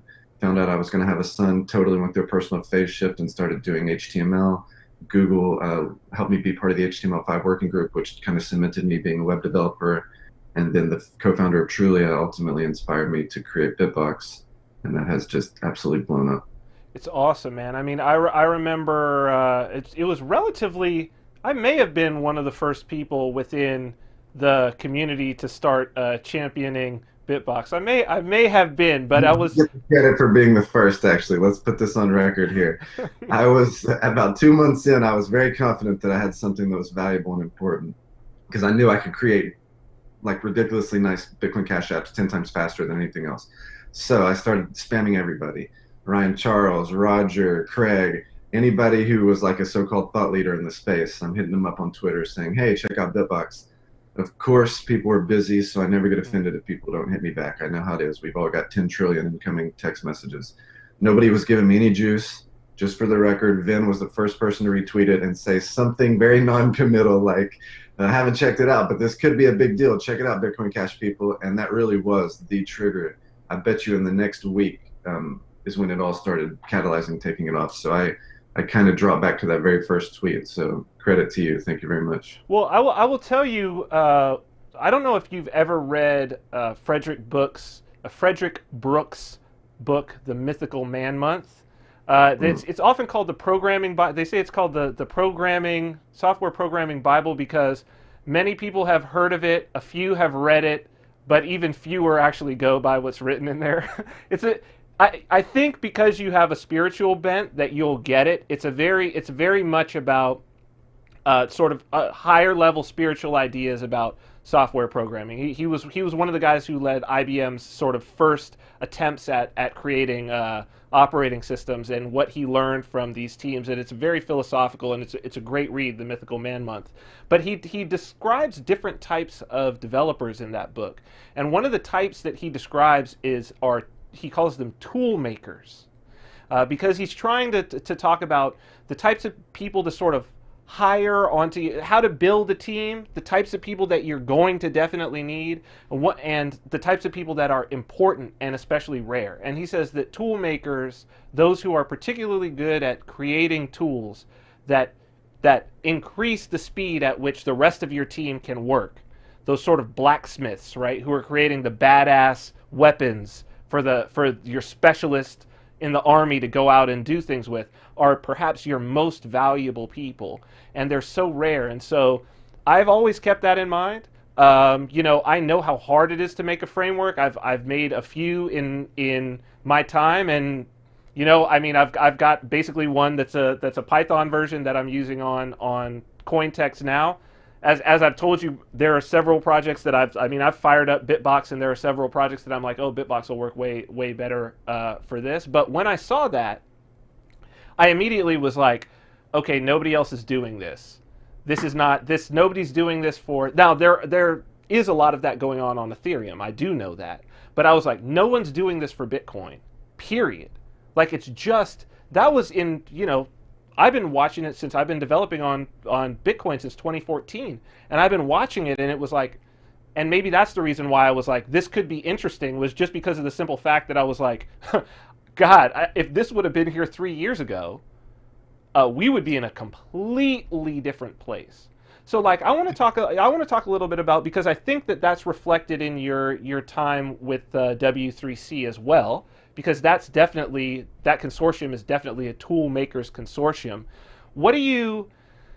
How do you approach that? I think there are so many developers who don't have an appreciation for creating something that other developers can use. Why do you think it is that that attracts and excites you? Yeah, so I think that it's important to kind of appreciate this sort of notion of the singularity, or this notion that we are continuously accelerating to this point at which the pace of change is so great that we're unable to kind of keep up with it. Mm-hmm. And, you know, Ray Kurzweil, who's like the high priest of this sort of idea, has The Singularity is Near, which is a profound book, one of the best books I've ever read. I can't recommend it highly enough. If you don't have time to read it, go check out one of his Google speeches. But he sort of got me on this trip where I was looking for the pace of change to accelerate and how to best be in front of it, basically. And as I perceive it, sort of as I've internalized it, is the history of programming is from programming in the small to programming in the large, and from programming in the low level to programming in the high level. And what I mean by that is, you know, if you go back to the very first computer programmer ever, Ada Lovelace, who worked with Charles Babbage on the analytical engine and the difference engine. But then, you know, more recently, like Grace Hopper in the 50s, Admiral Grace, you know, whenever these people first started writing the very first computer languages, they were very, very low level. And then they started progressively getting higher. So perhaps in the beginning they were working just with some type of machine language, but eventually that buckled under its own weight. So they needed higher level abstractions. Eventually they stumbled into object-oriented programming, etc. And then that's from programming in the low level to programming in the high level. And then there's programming in the small to programming in the large. So perhaps in the 50s, their code bases were maybe tens of thousands of lines, where now, you know, we have Windows or Macintosh, which is surely billions of lines or probably more. And so there's been this repeated thing where what is low level today what is high level today will be low level tomorrow. And what today we consider programming in the large will tomorrow be programming in the small. So we have this phenomenon where we are continuously being bombarded with more data, and the pace of change is accelerating. And so you've always got to have the proper tooling or the proper abstractions in place if you're going to handle the next paradigm shift. And so one of the things Kurzweil talks about in this book, The Singularity is Near, is if you measure the pace of change for somebody who was born in the year 1900 and died in the year 2000, and just think about all the things they saw in their life. So they saw, you know, the first cars and the first electricity and the first radio, and then they saw the first world wars and trains, and then they saw, you know, the Industrial Revolution, and then they saw the Second World War and all the political struggle, and then they saw the emergence of, you know, the radios and TVs, and then the World Wide Web, and then, you know, mobile, and then boom, you hit 2000. So if you just think of that as the pace of change, when measured at that speed, somebody in our century will experience 20,000 years worth of paradigm shifts. Wow. Because the pace of change is accelerating. So something I'm always on the lookout for is the next paradigm shift. I've witnessed it. I was very, seems like I'm chopping up on my end. Let me know if you're back. You're back. We got you. Please continue. Yeah.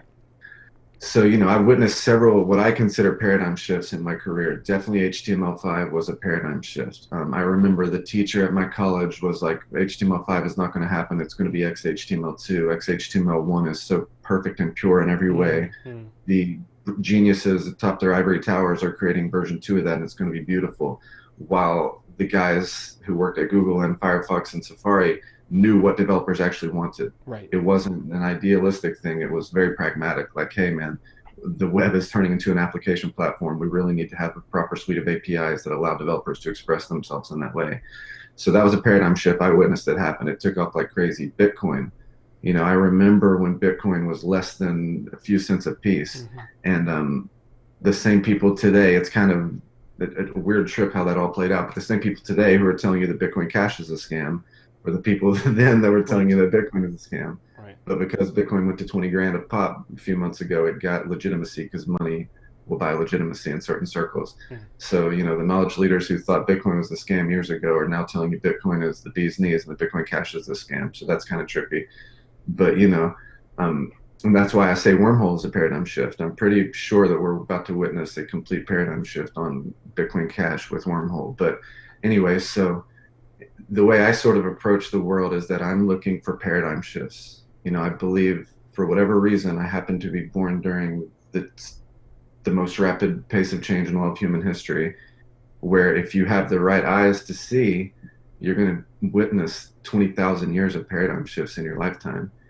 You very likely will have life extension. In 2035, we'll have genetics and nanotechnology and robotics.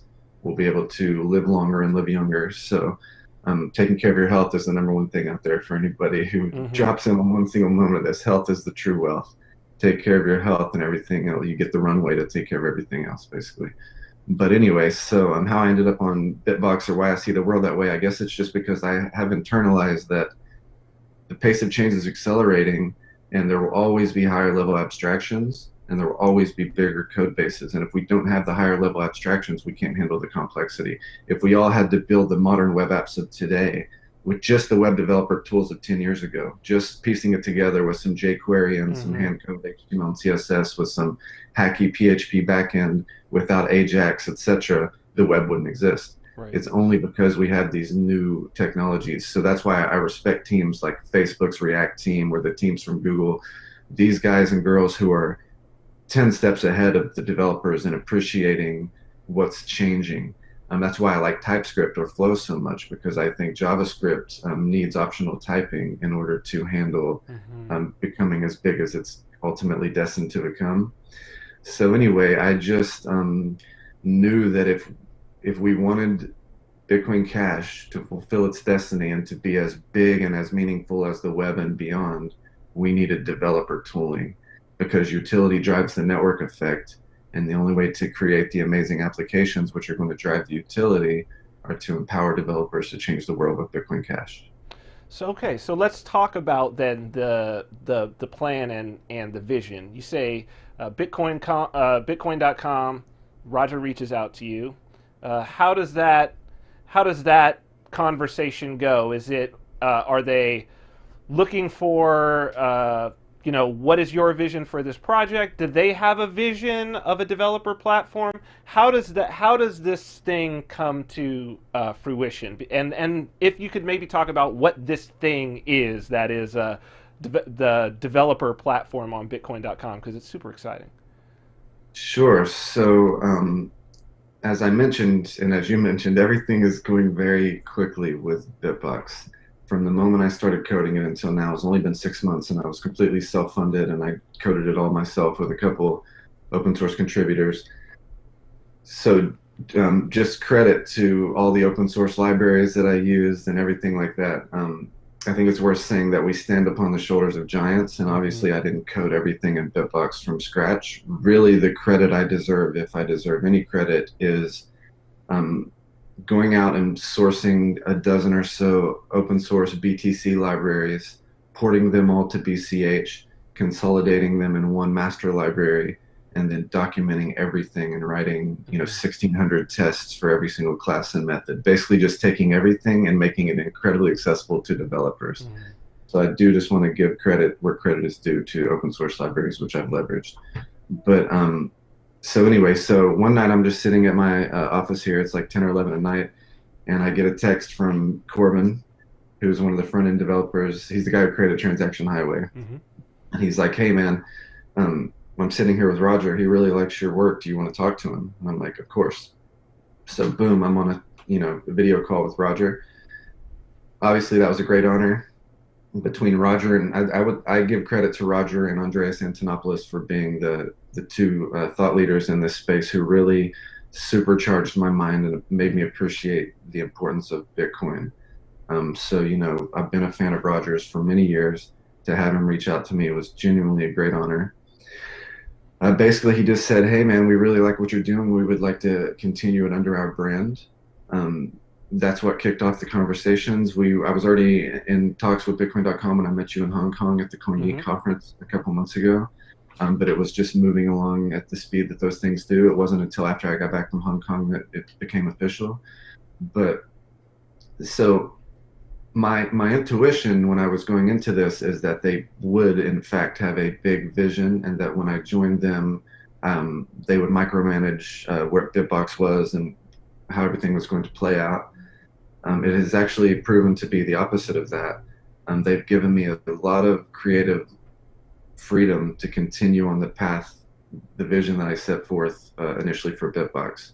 And, if anything, that feels good to me because it confirms and reaffirms the vision that I had for BitBox is spot on.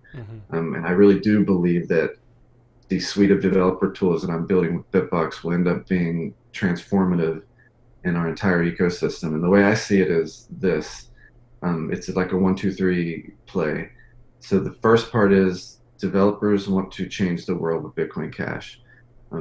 Money is transformative and critical to the human condition in a way that even the web isn't. You could say to somebody, like, the web touches everybody's life. And they'd say, sure, it does. But then you would say to somebody, like, money touches everybody's life. And money is even bigger than the web in its own way. Money, we certainly have a bigger history with money. So step one is there are people out there around the world who have problems that Bitcoin Cash is uniquely suited to solve. And so we need to empower these developers to change the world with Bitcoin Cash. And to do that, they need a suite of developer tools. And for that, we offer our BitBox SDK, which is our JavaScript SDK. And then we also offer our REST API, which is tightly coupled to our JavaScript SDK. So you don't have to do any further setup, and you can speak to Bitcoin DRPC over HTTP. And that's been incredibly popular. Like I mentioned, our JavaScript API has been downloaded 38,000 times, which is a lot. But our REST API is getting 300,000 requests every single day. Wow. And these are reads and writes from the Bitcoin Cash blockchain. And just a few weeks ago, when I was in Tokyo, we were doing 25,000 a day. Wow. So, the amount of traffic on a REST API is absolutely blowing up, faster than any other part of the platform, for sure. Just to interrupt you, so that the non-technical people can, because that's been something that was impressive to me, and something that I've tried to highlight about what you guys are doing too, so that people can understand. This is basically, for the non-technical, this is giving the ability for essentially any device and developers that are even very novice developers. As a matter of fact, calling REST APIs and parsing the data that comes back is actually sort of the end of what I do at the end of my Code from Go course, which is that's what you build up to as a, and this is starting out with people who have never even written a hello world, who have no experience, that you eventually get to that. So it's to say, that's just to illustrate that it's like, even a developer who only has, a few weeks can get to a point where they can call a REST API, and you've created a scenario where, having that little amount of ability, you can read and write from the blockchain, you can get the balance of an address, you can send a transaction, you can do all of these things. When you think about what that means and the number of people that it opens it up to, that it's mind-blowing, really.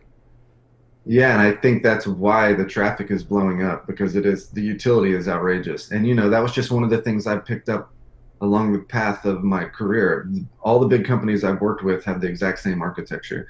There's a front end, which is a single page app, either in Angular or React usually, or a native app, iOS or Android.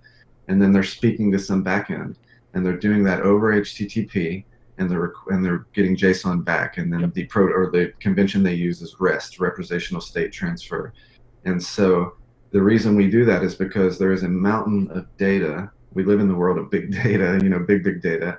And so you can never store all of that on the machine. Think about Trulia. That's where I picked this up the very first time. Trulia, which is a real estate website, got acquired by Zillow for $3.5 billion.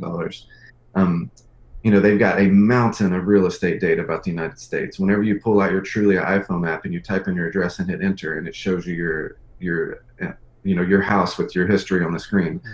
Obviously, it's not storing the history of every single house across the United States on the device. It has to request that from the cloud. And that's common for any architecture across the modern web.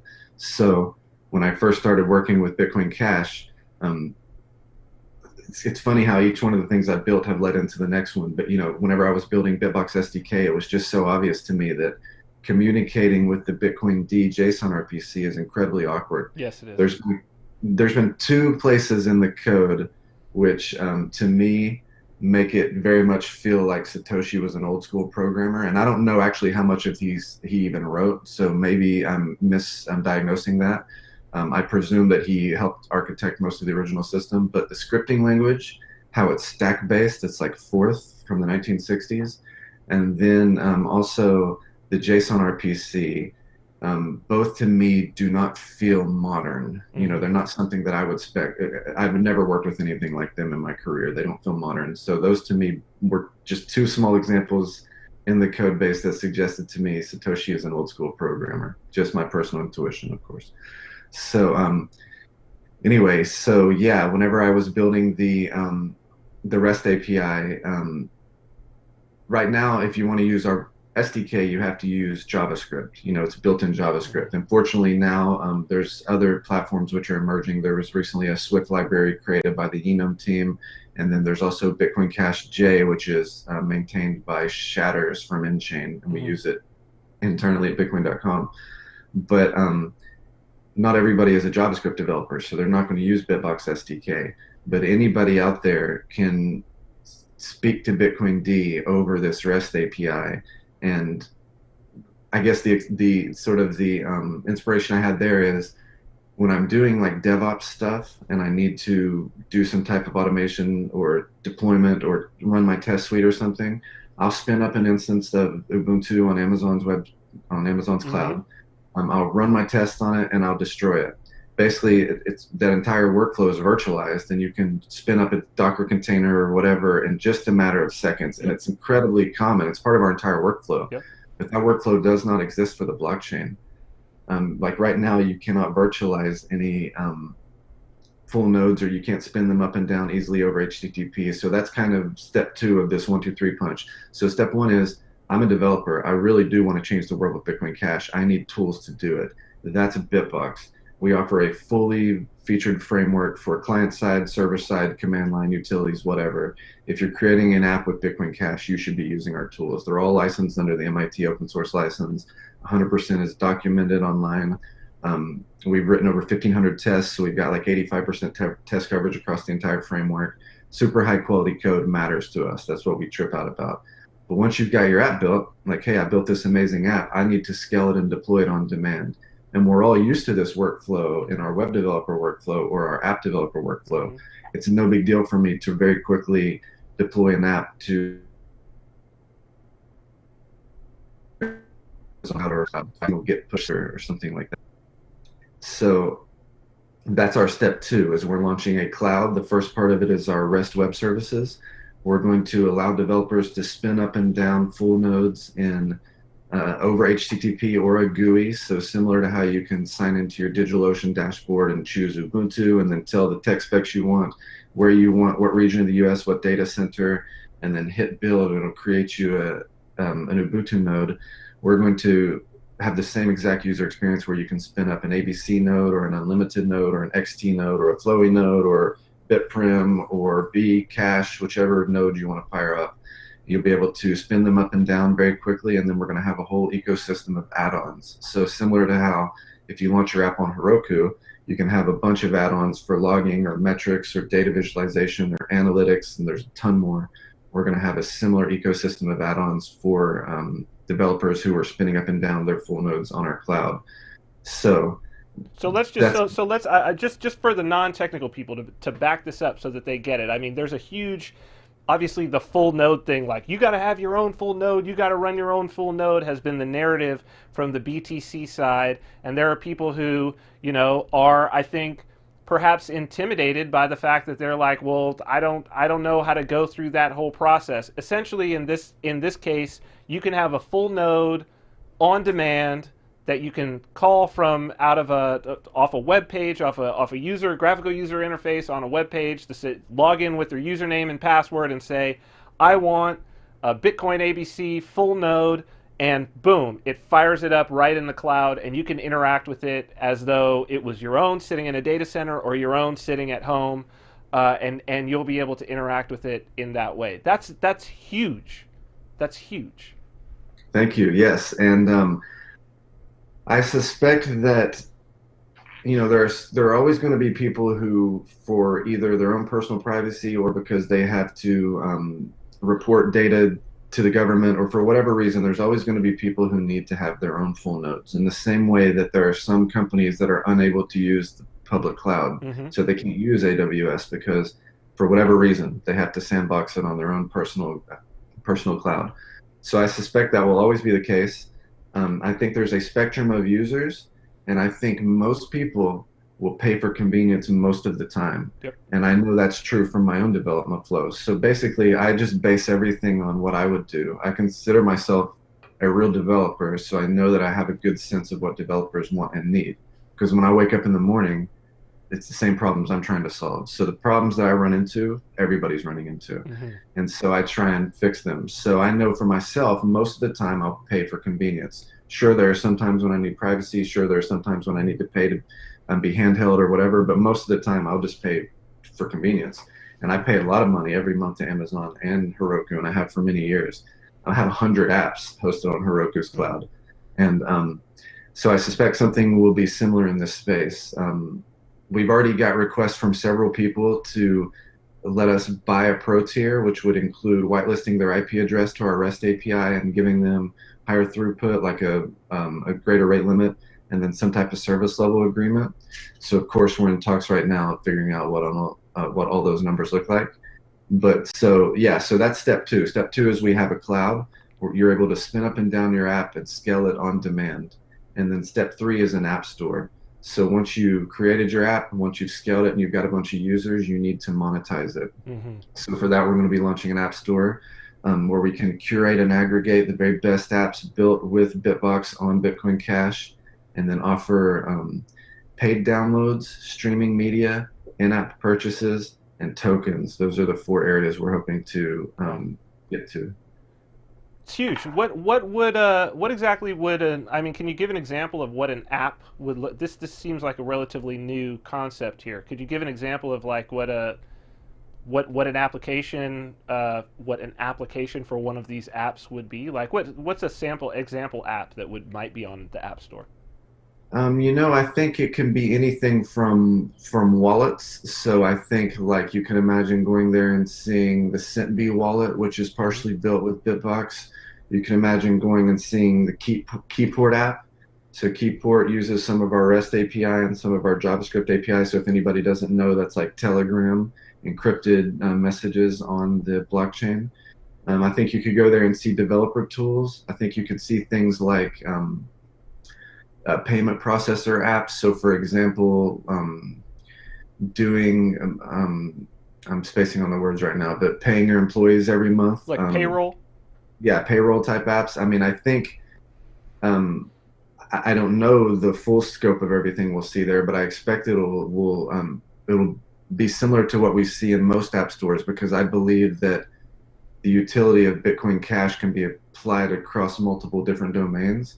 So I believe there will of course be games. I think in-app purchases and tokens are big for games, and I think there's also going to be some type of streaming media set up. So I believe there's a big opportunity to pay content creators out on the web through micropayments done with cryptocurrencies. So I'm not really sure, and I don't want to box anybody's if they've got some other idea out there. Sure. I think just in general, we're going to try and curate and aggregate the very best applications which are built with Bitcoin Cash integration. I think this brings us around. I mean, we were talking today in the first hour about censorship and about the sort of response from what Krista Rose would call the hoi polloi, sort of the response from the average individual out there. And I think maybe even that response might be coming from a sense of helplessness about the lack of options. When someone's like, oh, this was censored from Apple, Facebook, Spotify, there's not a lot of options left for the average person, you know what I mean? Sure. I think, I'd be interested to get your thoughts on, I myself have been saying for quite a while now, since we suffered similar censorship, that part of the reason why, I'm so interested in crypto and building on crypto is because it is permissionless, it is censorship resistant, but it's not just the money that's censorship resistant, anything you build on top of it, because if they can't censor your money, it's really hard for them to censor anything else. I'm interested to hear your thoughts on what you think platforms like yours and sort of the ecosystem that appears to be growing out now regardless of whether it's done from a political standpoint, you certainly have I think, a spiritual vision about where you would like to go. What do you think that this means for this next generation? You're a father. What do you think that it's going to mean for? You have a son, right? What do you think it's going to mean for your son in terms of his options as we move forward? Good question. So, as I mentioned previously, the turnkey police state is one of the things that weighs heavy on my mind and that I hope to have an impact with on my life. Another one being the division of wealth between the rich and the poor. And to me, the blockchain really allows me to have leverage against both of those. Number one, the blockchain is, it's the best money the world has ever known. And we all know the golden rule. So being able to help architect the future financial systems of the world, even if, whatever role I'm playing, but to even be a part of the conversation is, incredibly humbling, and it's a huge sense of responsibility, and I don't take it lightly. And then the other way that the turnkey police state is addressed by the blockchain, of course, is that we have censorship resistant money. And, this comes back to the argument about centralization, where the goal is not decentralization, the goal is censorship resistance. And as long as we have enough decentralization to get censorship resistance, then we've got enough decentralization, and we shouldn't make decentralization the religion. So in the context of those two statements, I think what I suspect will emerge soon, and this is very hand-wavy and I have no idea what form it's going to take, but my intuition tells me that the precursors of all the technology are there. I think there is going to be a change in the way the web works overall. So in the same way that the blockchain really came out of nowhere and it empowered people, because if you have your keys, you have your money. That's such a very fundamental thing that it just isn't true of gold or cash. Mm-hmm. You don't keep $10 million in cash under your bed if you're smart. You don't have $10 million in gold tokens around. People have $10 million in private keys. Absolutely. Mm-hmm. Plenty of people do. And that empowers you. Like when I was traveling back from Japan and they say, heads up, if you got more than 15 grand in cash, you're going to need to let us know why. And you just chuckle. It's like the 3D printing with the guns thing. You just think, what an old argument. You can't even have the guns debate anymore because people can 3D print guns. Right. You can't have the debate about whether or not I can bring $15,000 into your country. I can bring as much money as I want in the form of private keys that you would never know about, right? Mm-hmm. So I suspect in the similar way, part of the story of the singularity is the empowerment of the individual versus the state. Individuals are asymmetrically empowered now, and that's both amazing and frightening because not everybody out there has good intentions. There are some predatory people, and they too are asymmetrically empowered. But it's kind of like the cult of the super user, this thing I'm always harping on. Mm-hmm. Individuals are asymmetrically empowered. We live during the age of the startup of one, and I'm the perfect example of that. Mm-hmm. I created BitBox and funded it out of my own pocket and coded it from my own office in my own house, and it took off around the entire world overnight, basically. So I suspect that in the context of the story of the singularity being about empowering the individual against the state, there is surely a change in the way that data is warehoused on the web, where right now, Facebook owns everything about me, and then they've got some crazy strong AI, which is pulling information about it, which would surely shock me if I had some insight into what they actually know about me.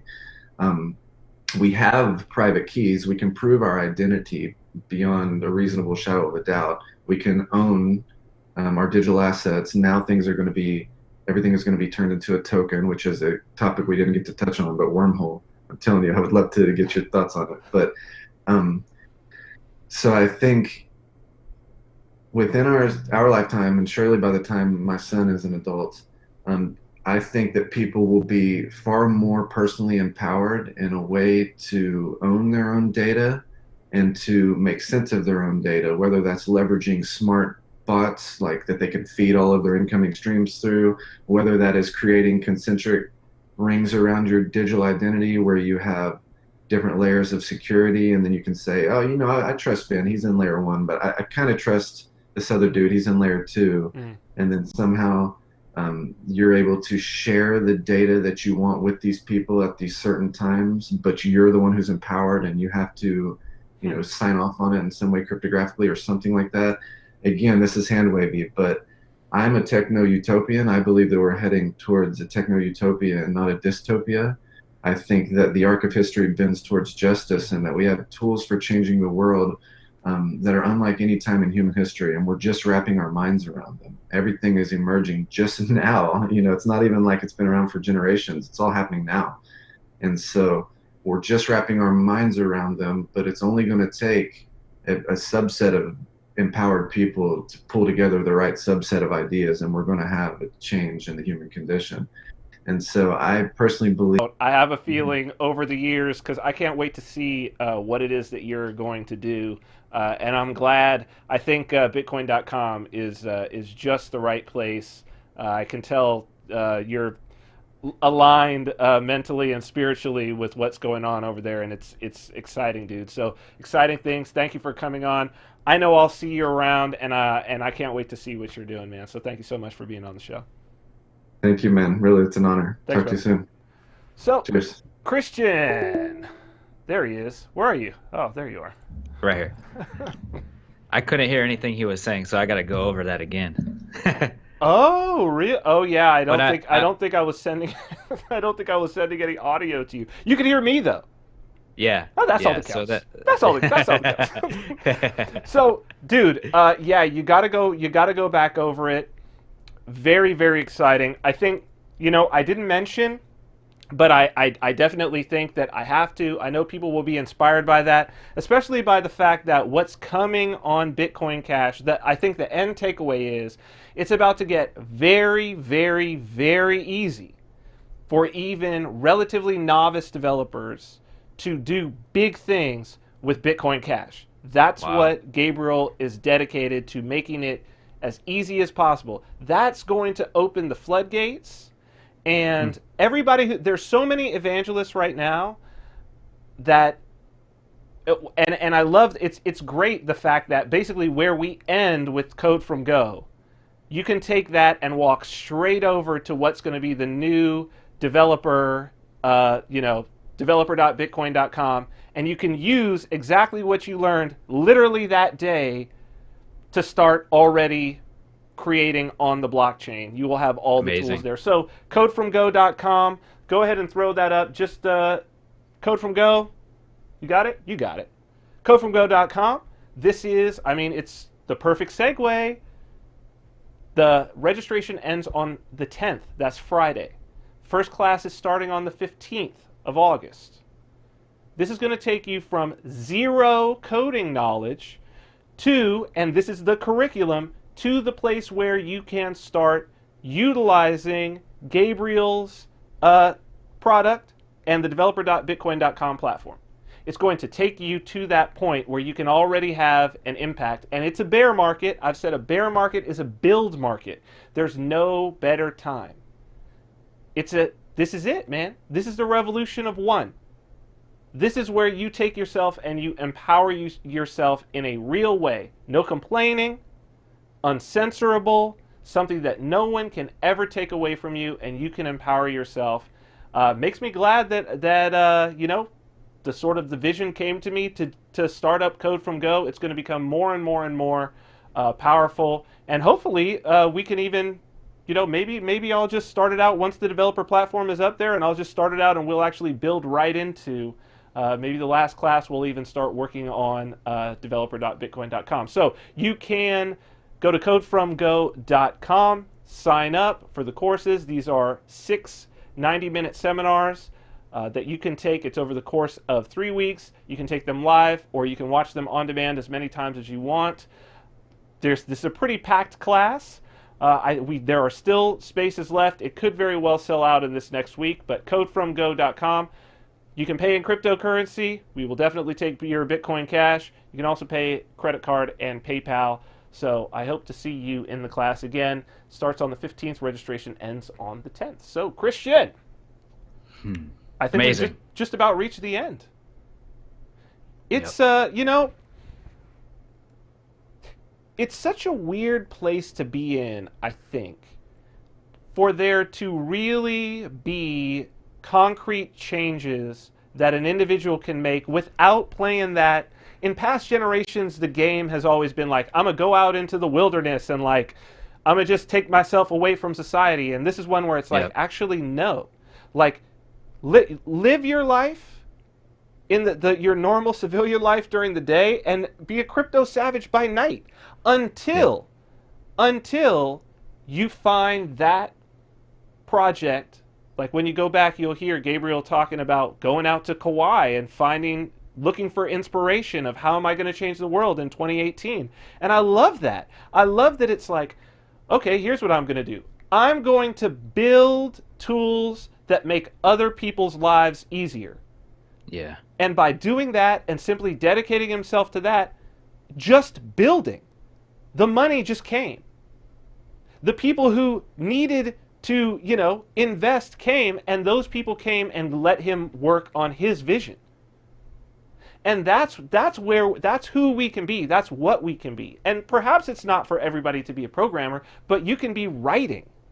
You can be evangelizing. You could be starting meetups. You could be helping others. Like, this is it, man. We have a chance to change the world by helping others.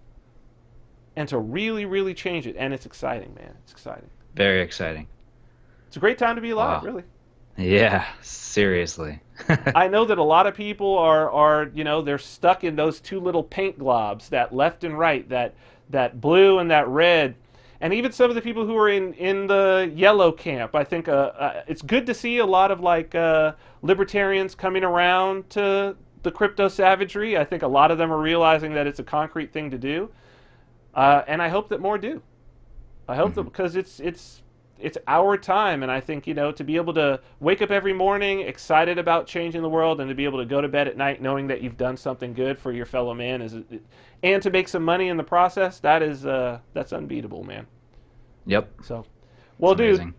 thanks so much for today. We've reached the end of Thank the you. show. Let me say goodbye to the people. Thank you for tuning in. And you can check out all of our audio archives at activistpost.com. You can also listen to our podcast. You can subscribe at iTunes. We are not censored and banned from Apple. You can check us out on iTunes. You can check us out on Stitcher. Also check us out on the Liberty Radio Network at lrn.fm. We will be back again next Monday, 10 a.m. Ooh, we got a great guest for you. But until then, stay free.